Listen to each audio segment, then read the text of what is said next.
Hello दोस्तों, नमस्कार। आपका स्वागत है इस प्यारे YouTube channel Mukesh tech education में।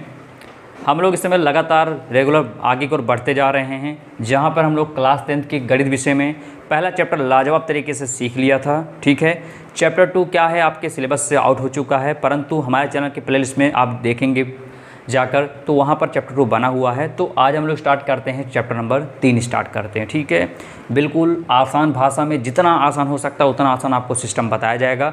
बस आपसे गुजारिश ये है, लगातार वीडियो को बिना स्किप किए लगातार हमारे साथ बने रहिए। ठीक, देखो चैप्टर है क्या, दो चर वाले रैखिक समीकरण युग्म। तो पहली बात इसके हम मीनिंग को समझते हैं, इसका मतलब है क्या। देखो ध्यान से, दो मतलब होता है दो, हम लोग जानते ही हैं।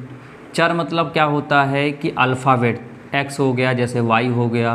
ठीक है, ये सब क्या होते हैं आपके चर हो गए। ठीक है, बात समझ में आ रहा है। रैखिक मतलब होता है जिसकी घात कितनी होगी, जिसकी घात 1 होगी, जिसकी घात क्या होगी, 1 होगी। समीकरण जानते ही हो क्या होता है, युग्म मतलब होता है जोड़ा। ठीक है, अभी मैं आपको बता रहा हूँ, ध्यान दीजिए। ठीक है, पहले इसकी मीनिंग को समझो, आखिरकार इस चैप्टर में है क्या। ठीक है, इसमें दो चर वाले रैखिक समीकरण युग्म होंगे। इसका मतलब क्या हुआ, देखो जैसे मैं यहाँ लिखता हूँ 2x, यहाँ लिखता हूँ 3y।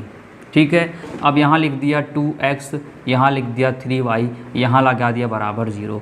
अब आपसे अगर हम आपसे एक क्वेश्चन करें कि आप मुझे बता सकते हैं कौन सा समीकरण होगा, क्या ये समीकरण कहलाएगा कि क्या ये कहलाएगा। तो अगर आप ऐसा सोचोगे क्या ये समीकरण है, तो नहीं, ये समीकरण नहीं कहलाएगा। क्यों नहीं कहलाएगा, समीकरण कहलाने के लिए दो पक्ष होते हैं जिसमें एक बराबर का चिन्ह लगा होता है, वो समीकरण कहलाता है। क्या कहीं पर बराबर का चिन्ह दिखा, नहीं दिखा ना, इसका मतलब ये समीकरण हम इसको नहीं बोल सकते हैं। बात समझ में आया। यहाँ पर क्या लग गया, बराबर लग गया, इसका मतलब इसको क्या बोलेंगे, हम समीकरण बोलेंगे। एक एक पॉइंट अच्छे सीखो, मज़ा आ जाएगा, बिल्कुल घबराने की आवश्यकता नहीं है। ठीक है, बराबर लग गया समीकरण होगा, बराबर नहीं है तो इसको हम लोग समीकरण नहीं बोल सकते हैं। ठीक है, इसको एक प्रकार का हम लोग व्यंजक बोल सकते हैं, बस बीजगणित व्यंजक बोल सकते हैं, जबकि समीकरण नहीं बोलेंगे। समीकरण के लिए दो पक्ष होते हैं, एक बराबर होता है। ठीक है, अब यहाँ तक तो बात समझ में आ गया कि समीकरण किसे कहते हैं। यहाँ तक बात क्लियर हो गई, समीकरण किसे कहते हैं। जैसे अगर मैं यहाँ पर लिख दिया 3x - 4y - 9 बराबर 0, तब भी क्या कहलाएगा, ये समीकरण। कैसे पहचाना, आपको कौन सा निशान दिख गया, बराबर का दिख गया, आप तुरंत बता दोगे सर ये समीकरण है। चलो ठीक है, यहाँ तक बात आपको समझ में आ गई, बात क्लियर हो गई कि कैसे जानेंगे समीकरण है। ठीक है, अब आगे थोड़ा समझिए अच्छे से, इसको मिटा देते हैं जो लिखा नीचे वाला सिस्टम। ठीक है, अब देखिए ध्यान से, चर मतलब क्या होता है कि इसमें दो चर आएगा, x और y आ सकता है। बात समझ में आया, दो चर वाले आएगा, एक तो x आएगा, एक क्या आएगा आपका y आएगा। ठीक है, रैखिक मतलब ये होगा इसकी घात 1 होगी, इसकी भी घात 1 होगी। बात समझ में आया। जैसे मैं लिखता हूँ 2x + 3y, अब बराबर लिख दिया 5, फिर लिख दिया 9x + 6y, बराबर लिख दिया 6। तो ये आपको जो दिखा ना, अब देखो ध्यान समझो, यहाँ पर ये जो x, थोड़ा मार्कर चेंज करते हैं, थोड़ा आपको दिखे अच्छे से। यहाँ पर ये जो x है और ये जो y है, ये जो x है, ये जो y है। ठीक है, यहाँ पर x y को बोलते हैं चर। क्या बोलते हैं, x तथा y को क्या बोलते हैं, चर बोला जाता है। ठीक है, और कितने आए हुए हैं, दो आए हुए हैं। कितने आए हुए हैं, यहाँ पर दो आए हुए हैं। दो मतलब दो चर आए हुए हैं, एक x आया हुआ, एक y आया, इसलिए बोला जाता है दो चर। तो देखो ये लाइन आपकी क्लियर हो गई, दो चर क्यों बोला जाता है। दो चर कहने का मतलब कि आपको इसमें जो समीकरण दिख रहा होगा इसमें x y मिलेगा, x y मिलेगा, ये तो हो गया दो चर वाले। ठीक है, अब कह रहा रैखिक मतलब क्या होता है, जो चर आप देख रहे हो ना x y, जो चर आप देख रहे हो x y, उसकी घात देखो कितनी, घात कुछ नहीं होती, कितनी होती, 1, घात कुछ नहीं, कितनी हो गई, 1। और जिसकी घात कुछ नहीं होती वहाँ पर 1 होती है, और जिसकी घात 1 है उसको क्या बोलते हैं, हमेशा रैखिक बोलते हैं। क्या बोलते हैं, रैखिक। यहाँ कुछ नहीं समझ जाना, घात कितनी है, 1 है। ठीक है, तो इसको बोलेंगे रैखिक। क्या बोलेंगे इसको, रैखिक। क्या बोलेंगे, रैखिक बोलेंगे। समीकरण मतलब क्या, क्या लग गया आपका, बराबर लग गया। एक समीकरण ये बन गया और दूसरा समीकरण ये बन गया।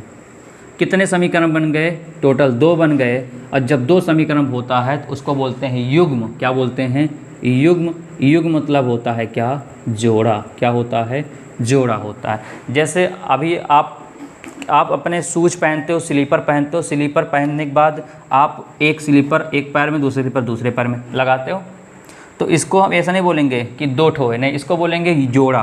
क्या बोलेंगे इसको? जोड़ा बोलेंगे। क्या बोलेंगे? जोड़ा। ठीक है, जोड़ा मतलब होता है युग्म। तो यहाँ पर जाना क्या? जाना ये, अब अगर मैं आपसे क्वेश्चन करूँ 3x - 2y बराबर 6 कर दूँ और यहाँ पर कोई नंबर ले लेते हैं, 5x + 3y बराबर 10।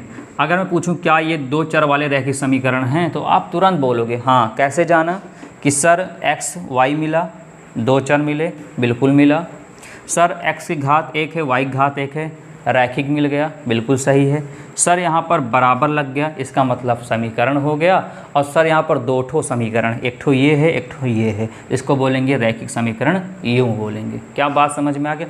प्लस माइनस से कोई मतलब नहीं होता है, ठीक है। यहाँ पर बस आपको समीकरण दिखना चाहिए।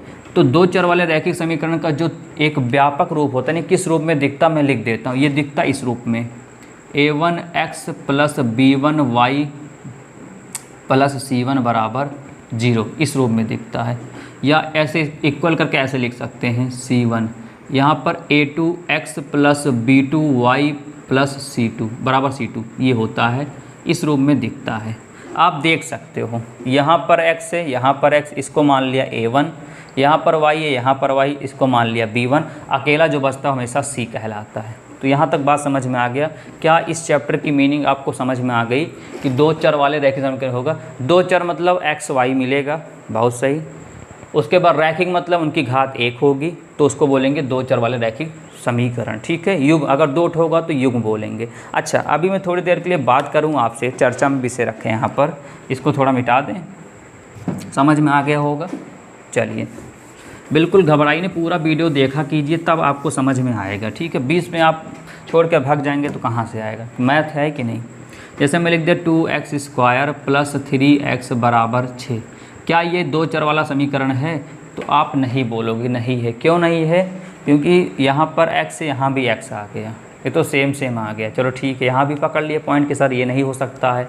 अब क्यों नहीं हो सकता? यहाँ पर रैखिक बात कर, रैखिक मतलब घात 1 होनी चाहिए, जबकि घात यहाँ पर कितनी आ गई? 2 आ गई। इसका मतलब ये रैखिक समीकरण नहीं है। लेकिन अगर मैं लिख दूँ 2/3x + 1/2y बराबर लिख दूँ 9, तो क्या ये समीकरण रैखिक समीकरण है? बिल्कुल बोलोगे। क्यों? क्योंकि यहाँ पर x मिला, यहाँ पर y मिला, कितने चर मिल गए? दो चर मिल गए। और रैखिक मतलब क्या है? इसकी घात कुछ नहीं समझो 1 है, इसकी घात कुछ नहीं समझो 1 है, दोनों घात 1 होती है, जिसकी घात 1 होती है इसको बोलते हैं रैखिक। यहाँ पर क्या लग गया? बराबर हो गया समीकरण। युग्म मतलब क्या हो गया? एक और समीकरण लो बना लेते हैं, 1/3x + 5/7y बराबर 10 कर लिया, लिखो इसको हो गया 2, ये समीकरण 1 बन गया, समीकरण 2 बन गया। कितने जोड़े हो गए? एक ये एक, कितना जोड़ा हो गया? मतलब एक जोड़ा हो गया, 2 समीकरण हो गए, इसको बोलेंगे समीकरण युग्म बोलेंगे। अब बात समझ में आ गई क्या होता है? दो चर मिलेगा, घात 1 होगी, बराबर होगा, तो बोलेंगे दो चर वाले रैखिक समीकरण युग्म। इस रूप में आपको दिखेगा। अब चलें आगे समझाएं। चलो, यहाँ तक बात क्लियर हो गई। कहीं पर प्रॉब्लम आई तो आप कमेंट जरूर करिएगा, ताकि आपके डाउट को क्लियर कर सकें। और दिक्कत आता तो वीडियो को बैक करके एक बार फिर से अवश्य देख लीजिए, ठीक है। अब आगे ध्यान दीजिए, आगे क्या है अच्छे समझो होता क्या है। कुछ हम समीकरण लिखते हैं अपने तरफ से। 2x + 4y बराबर 9, 9x + 3y बराबर 10। दो समीकरण लिखते हैं, 3x - 3y बराबर 3, 9x - 4y बराबर -4, ठीक है। अब आपके सामने दो समीकरण लिखा गया है। दोनों समीकरण में आपको करना क्या है, ध्यान से समझो अच्छे से। इसमें से आपको बताना है क्या ये दो चर वाले रैखिक समीकरण हैं, क्या वो दो चर से। तो आप पहले चेक करते हैं दो चर। आप देखो x y मिला, दो चर मिला, बिल्कुल सही है। उसके बाद यहाँ बराबर मिल गया, समीकरण घात 1 मिल गया, इसका मतलब ये भी दो चर वाले हैं, ये भी दो चर वाले हैं। बात समझ में आ गया। अब अगर मैं आपसे पूछूं यहाँ पर इस समीकरण को देखकर क्या मुझे आप a और b और c की वैल्यू बता सकते हो? a और b और c की वैल्यू बता सकते हो? तो बिल्कुल आप लोग देखो, सीखो कैसे बताया जाता है। देखो ध्यान सुने मेरी बातों को। जो x के साथ गुणा में होगा, जो हमेशा वहीं पर पूरे लाइफ भर आप कहीं पर देखोगे जो x के साथ गुणा होगा वो हमेशा a कहलाता है, जो y के साथ होगा हमेशा b कहलाता है, जो अकेला होगा यानी किसी के साथ मल्टीप्लाई नहीं होगा, ना x के साथ ना y के साथ, वो हमेशा c कहलाता है। तो यहाँ पर बता सकते हैं a बराबर कितना है, यहाँ पर 2 हो गया, b बराबर कितना हो गया 4 हो गया, c बराबर कितना हो गया 9 हो गया। क्या बात समझ में आया? अच्छा, इस समीकरण बता दीजिए, इस वाले समीकरण बता दीजिए। a बराबर कितना है, तो x के साथ में क्या गुणा है 9 है तो 9 लिखो, b बराबर y के साथ में क्या गुणा है 3 है 3 लिखो, c बराबर ये क्या है आपका 10 है। जैसे आप लोग कक्षा 9th में एक चैप्टर पढ़े होंगे 2 चर वाले रैखिक समीकरण, उसमें भी था एक ना, उसमें भी आपको x y और क्या निकालना था, a b और c निकालना था, है कि नहीं? तो यहाँ तक बात समझ में आ गई। इसमें बता दीजिए कितना आएगा। अगर हम पूछें a बराबर तो क्या बोलोगे, जो x के साथ कोफिशिएंट होगा जो गुणा में होता वो a कहलाता है, जो y के साथ गुणा में है वो b कहलाएगा। तो यहाँ पर बहुत सारे स्टूडेंट ऐसे 3 लिख देते हैं, 3 नहीं लिखा जाएगा, निशान के साथ लिखा जाएगा। निशान कितना देखो -3 तो -3 लिखा जाएगा, गलती मत करिएगा, निशान के साथ में लिखा है। जैसे अगर पूछूँ मार्कर है, मार्कर के साथ क्या गुणा में है, ये कैप गुणा में है ना, तो ये कैप हो जाएगा a। बात समझ में आया? अब कैप जिस भी कलर को होगी, ब्लैक a ब्लैक b, जिस भी कलर को होगा, बात समझ में। ऐसे y के साथ जो गुणा में होता है हमेशा b कहलाता है। अब बचा क्या, c बचा, c कितना हो जाएगा 3 हो जाएगा। बात समझ में आया?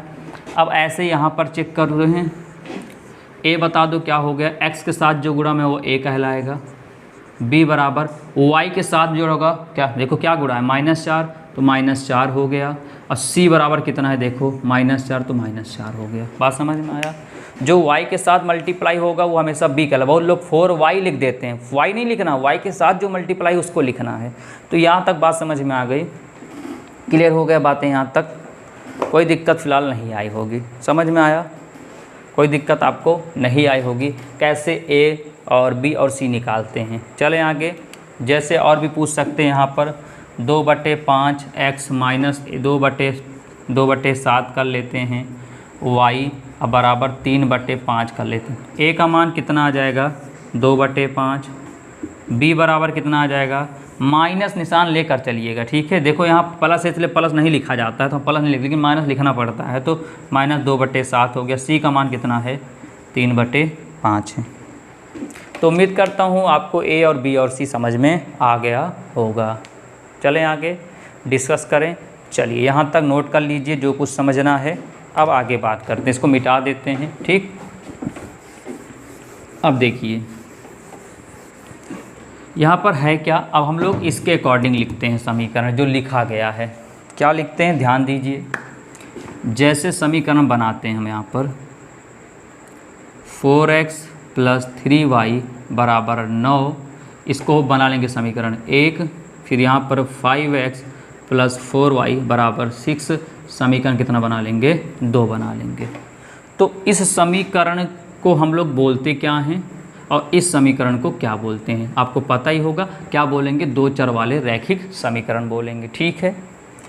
अब यहाँ पर देखो 2 समीकरण है ना, यहाँ पर इस वाले हिस्से को बोलेंगे a1 बराबर 4, इस वाले हिस्से को बोलेंगे b1 बराबर 3, इस वाले हिस्से को बोलेंगे c1 बराबर 9। देखो इसी तरह दिख रहा है ऊपर वाले की तरह, ये हो गया a1, ये हो गया b1, ये हो गया c1, ये हो गया पहला समीकरण से, ठीक है। इस अगले वाले को, इसको बोलेंगे a2 बराबर 5, इसको बोलेंगे b2 बराबर 4, इसको बोलेंगे c2 बराबर 6, ठीक है। अब तो निकाल लोगे a1 b1 c1 a2 b2 c2 निकाल लोगे ना। अगर मैं यहाँ से समीकरण दूँ 9x माइनस 8y अब बराबर 16, और यहाँ दे दूँ कितना 18x माइनस 64y अब बराबर 32 दे दूँ। अब मैं अगर आप पूछूँ भैया a1 बताओ, b1 बताओ, c1 बताओ, फिर मैं कह दूँ a2 बताओ, b2 बताओ, फिर c2 बताओ। a1 कितना होगा 9 होगा, गुड, और b1 कितना होगा -8 होगा, ठीक है। c1 कितना होगा 16 होगा, ठीक है। a2 कितना होगा 18 होगा, b2 कितना होगा -64 होगा, और c2 कितना होगा 32 होगा। अब अगर आपके मन में ये गूंज रहा होगा सर 1 1 1 क्या माना गया 2 2, देखो भैया पहला समीकरण इसलिए 1 1 1 माना गया, ये दूसरा समीकरण इसलिए 2 2 2 माना गया है। बात समझ में आया? क्योंकि इसके बाद जो आपका पहला जो इस पर क्वेश्चन लगता है वो इसी पर लगता है। किस पर लगता है? ये लगता है A1/A2 बराबर B1/B2 बराबर C1। इसी केस पर लगेगा और इस केस को हम लोग बहुत ही शानदार, बहुत ही लाजवाब तरीके से सीखेंगे। बस आप लोग विश्वास रखिए। बस समझ में आ रहा? आपको जो क्वेश्चन नहीं आएगा आप इस वीडियो के माध्यम से उस क्वेश्चन को समझ पाओगे। आपको जो क्वेश्चन लगता है कठिन है, मुझे नहीं आने वाला, कभी नहीं आएगा, मेरी गारंटी के साथ हम आपको कहते हैं वो क्वेश्चन हम आपको सिखाकर ही मानेंगे, आपको आ जाएगा। ठीक है, बस थोड़ा पेशेंस रखिए, सब्र रखिए, लगातार वीडियो हमारा देखते रहिए। ठीक है, तो आज इतना ही काफ़ी है। आप इसको सीखिए, अपने मन से क्वेश्चन बनाइए, ऐसे वहाँ से A1 B1 C1 निकालिए। ठीक है, निकाल लेंगे और उसके बाद अब हम लोग जो अगला पढ़ेंगे वो इस पर आधारित क्वेश्चन पढ़ेंगे। तो अगला लेक्चर बिल्कुल भी मिस मत करिएगा, आप लोग उसको देखिएगा। वहाँ पर इससे संबंधित क्वेश्चन लगता है, वहाँ पूछता है परिच्छेद करती हुई रेखाएं हैं कि समांतर हैं, क्या द्वितीय हल है, केवल एक हल है या अपरिमित रूप से अनेक हल हैं। तो इस पर बहुत सारे क्वेश्चन आते हैं। तो अभी तक अगर चैनल से नहीं जुड़े हों तो चैनल से जुड़ जाइए। अगर वीडियो अच्छा लगा हो तो शेयर कीजिए और अधिक लोगों तक इसको पहुँचाइए ताकि वो भी इस वीडियो का लाभ ले सकें। तो कल मुलाकात करेंगे नेक्स्ट लेक्चर में, तब तक के लिए नमस्कार।